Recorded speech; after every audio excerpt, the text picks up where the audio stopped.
গল্পকথন by নূরের নতুন পর্বে আপনাদেরকে স্বাগতম। আমরা পড়ছিলাম লেখক সাদাত হোসেনের লেখা একটি উপন্যাস সে এসে বসুক পাশে। ইতিপূর্বে আমরা 9টি পর্ব ইউটিউবে আপলোড করেছি। এবার 10ম পর্বে আপনাদেরকে স্বাগতম। শুরু করি। রিনুর মেয়ে হলো এক প্রবল বৃষ্টির রাতে। মেয়ের নাম রাখা হলো অবন্তী। আজাদ তখন অফিসের ট্যুরে ঢাকার বাইরে, তার ফোনও বন্ধ। ফলে সেদিন আর তাকে ফোনে পাওয়া গেল না। আজাদ গেল দিন 2 বাদে। তাকে ফোন করেছেন রেনুর বাবা। আজাদ ফোন ধরেই সালাম দিল। হাকিম সাহেব বললেন, তোমাকে 2 দিন ধরে ফোন করছি সবাই মিলে, কিন্তু পাওয়া যাচ্ছিল না, ফোন বন্ধ বলছিল। এখানে নেটওয়ার্কে খুব সমস্যা আব্বা, সম্ভবত এজন্য ফোন বন্ধ বলছিল। ও হবে হয়তো, বলে একটু সময় নিলেন হাকিম সাহেব।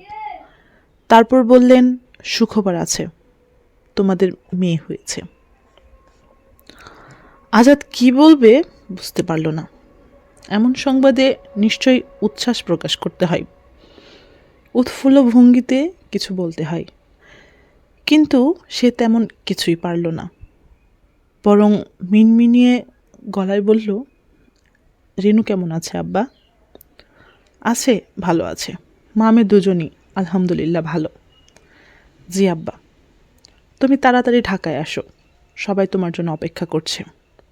জি, বলে ফোন রাখলো আজাদ। তার চোখে মুখে বিব্রত ভাব। এই প্রবল আনন্দের মুহূর্তটাও তার জন্য খানিক বিব্রতকর, এই কারণে যে সে তখন শিলার পাশে কাত হয়ে শুয়ে আছে শ্রীমঙ্গলের এক রিসোর্টে। বাইরে অবিরাম বর্ষণ। সেই বর্ষণে গাছের পাতায় সুমধুর শব্দ তুলেছে। আজাদ ফোন রাখতেই শিলা বলল, কে ফোন করেছিল?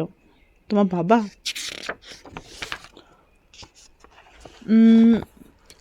যেন প্রশ্নটা বুঝতে পারেনি এমন ভঙ্গিতে শব্দটা করলো আজাদ।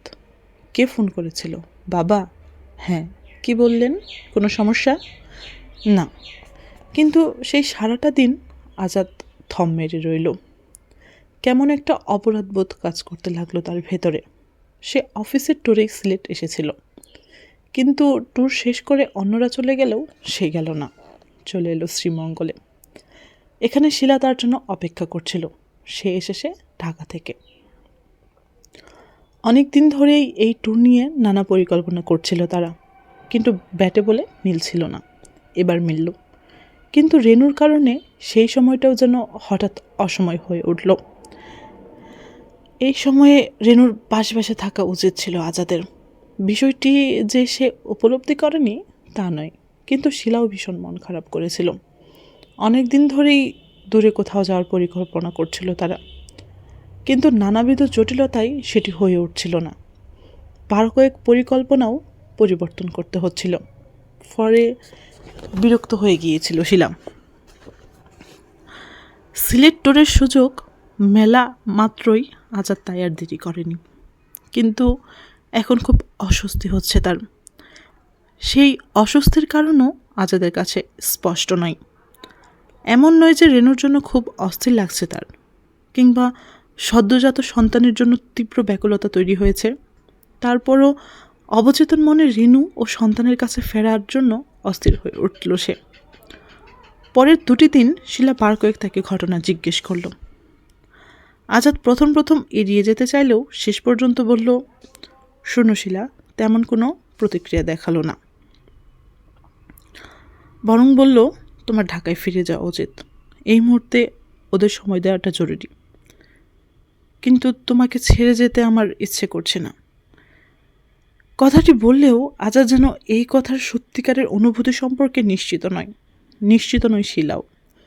ফলে সে প্রশ্নটা বলল, তুমি কি আমায় সত্যি ভালোবাসো? নয়তো কি? বৈচিত্র্য? কিসের বৈচিত্র্য? অবাক কণ্ঠে জিজ্ঞেস করলো আজাদ। শরীর ও মনের। মানে নারী পুরুষ খুব বেশি দিন তাদের সম্পর্কে আকর্ষণ অনুভব করে না। তারা পরস্পরের প্রতি আগ্রহ হারিয়ে ফেলে। এর অবশ্য কারণও আছে। মানুষের স্বাভাবিক বৈশিষ্ট্য, তারা সব কিছুতেই নতুনত্ব খোঁজে। ধরো তোমার একটা সুন্দর শার্ট আছে, এই মুহূর্তে অন্য একটি শার্ট না হলেও তোমার চলে, কিন্তু তারপরও তুমি অন্যরকম নতুন একটা শার্ট কেনার সুযোগ পেলে সেটি তুমি কিনবে। কেন কিনবে জানো? কেন?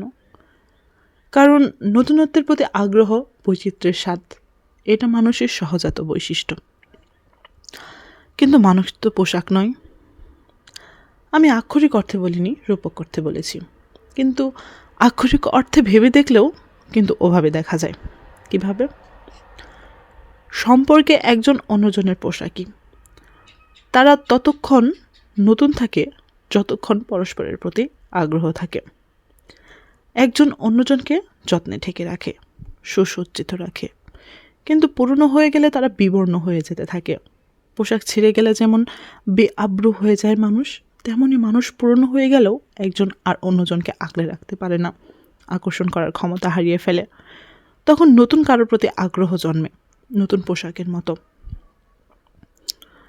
তার মানে তুমি বলতে চাইছো আমি তোমাকে ভালোবাসি না? এটাও তো ভালোবাসাই। আসলে ভালোবাসার তো নানা রকম থাকে। এই যে বৈচিত্র্যের প্রতি মানুষের আগ্রহ, এও তো এক ধরনের ভালোবাসাই। নতুন শরীর, নতুন মানুষের প্রতি ভালোবাসা, এতে মন থাকে না? থাকবে না কেন?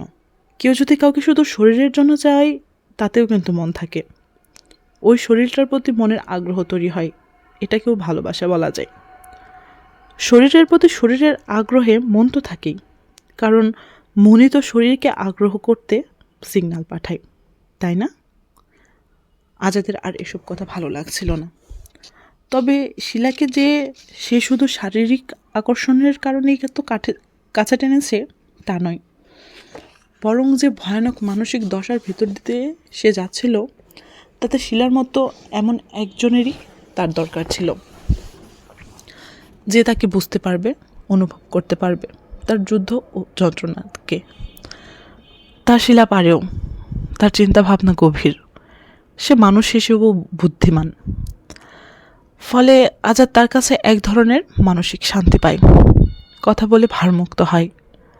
কিন্তু রেনুর সন্তান প্রসবের খবরটি শিলার বাহুলগ্ন হয়ে শোনার পর থেকেই কি এক অস্থিরতা যেন তাকে ঝেঁকে ধরল। ঢাকায় আসার পরও সে অস্থিরতা ছেড়ে গেল না। আজাদ রেনুকে দেখতে গেল দিন 5 পর। ততদিন হাসপাতাল থেকে বাসায় এসেছে রেনু। তার মা রেহানা বেগম ও বাবা আব্দুল হাকিম যার পার নাই আনন্দিত, যেন এর চেয়ে বড় আর কোনো প্রাপ্তি তাদের এই জীবনে আর ঘটেনি। রেনু বলল, আপনি খুশি হননি? খুশি হব না কেন, শুকনো কণ্ঠে বলল আজাদ। না মানে আপনাকে দেখে অপ্রস্তুত লাগছে। কে জানে, হয়তো এর আগে কখনো বাবা হবার অভিজ্ঞতা নেই বলে।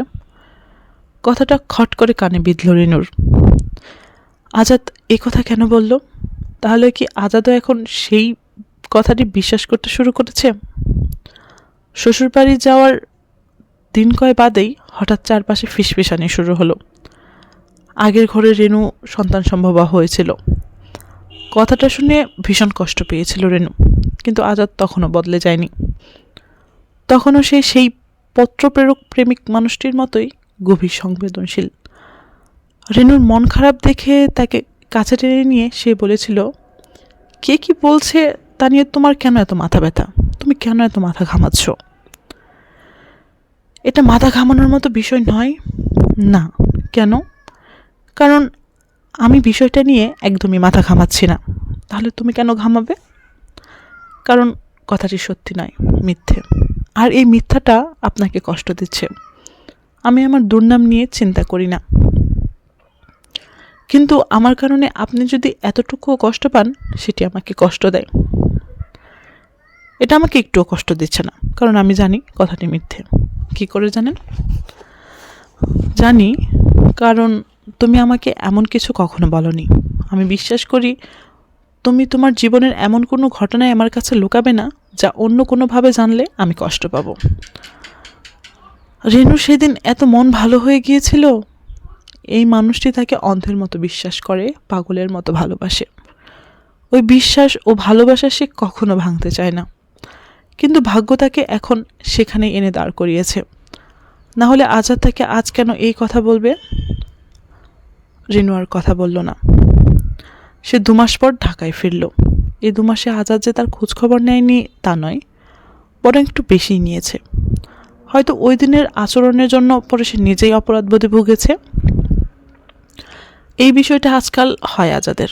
রেনুকে যে সে ভালোবাসে না তা নয়, কিন্তু যখনই সেটা প্রকাশ করতে যায় কিংবা সম্পর্কটাকে স্বাভাবিক করে তুলতে যায়, তখনই নিজের ভেতর থেকে একটা যুক্তিহীন আক্রোশ এসে তাকে এলোমেলো করে দেয়। এই আক্রোশ যতটা না রেনুর প্রতি, তার চেয়ে অনেক বেশি তার অতীতের প্রতি, চারপাশের মানুষের প্রতি কিংবা নিজের প্রতিও।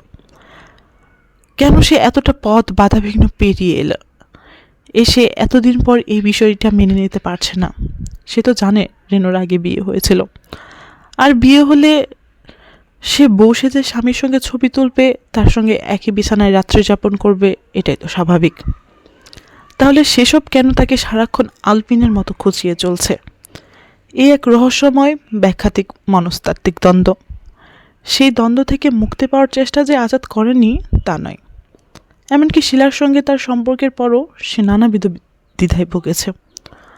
প্রথমত, সে একজন নারীর সঙ্গ চেয়েছে। শিলা সেদিন ভুল কিছু বলেনি। আজাদ মূলত তাকে শারীরিকভাবেই প্রত্যাশা করেছে।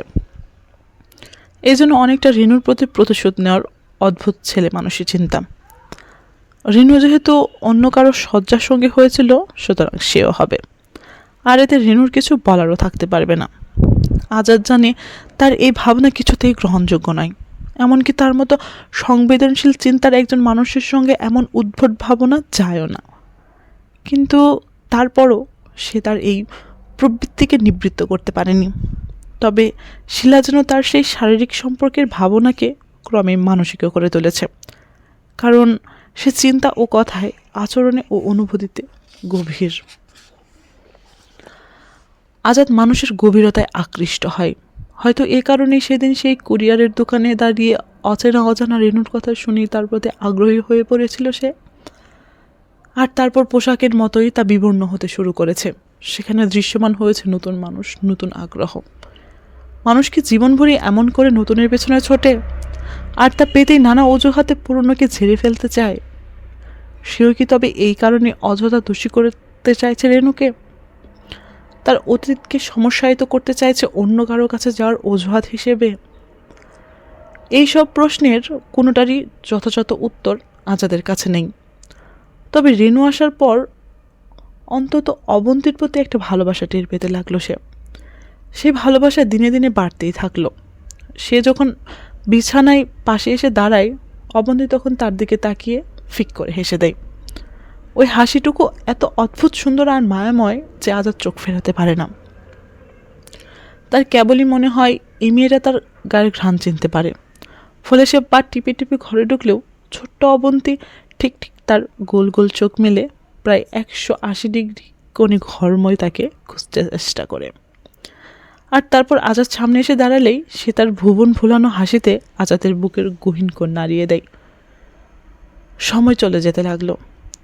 অবন্তী কোন অগোচরে রেনু ও আজাদের সম্পর্কটাকে আবার কাছে নিয়ে আসতে থাকলো, তা যেন তার টেরই পেল না, কিংবা পেলেও কেউ কাউকে সেটি বুঝতে দিল না। বরং আজাদ যখন 2 বছরের অবন্তীকে কাঁধে নিয়ে বাইরে হাঁটতে যায়, তার চুলে ঝুঁটি বেঁধে দেওয়ার চেষ্টা করে, কিংবা আধো আধো বলা বাবা ডাক শুনে আনন্দে চিৎকার করে ওঠে, রেনু রেনু দেখেছো, বাবু আমাকে বাবা বলে ডেকেছে, বাবা তুমি শুনেছ? রেনু তখন কথা না বললেও মুগ্ধ চোখে তাকিয়ে থাকে।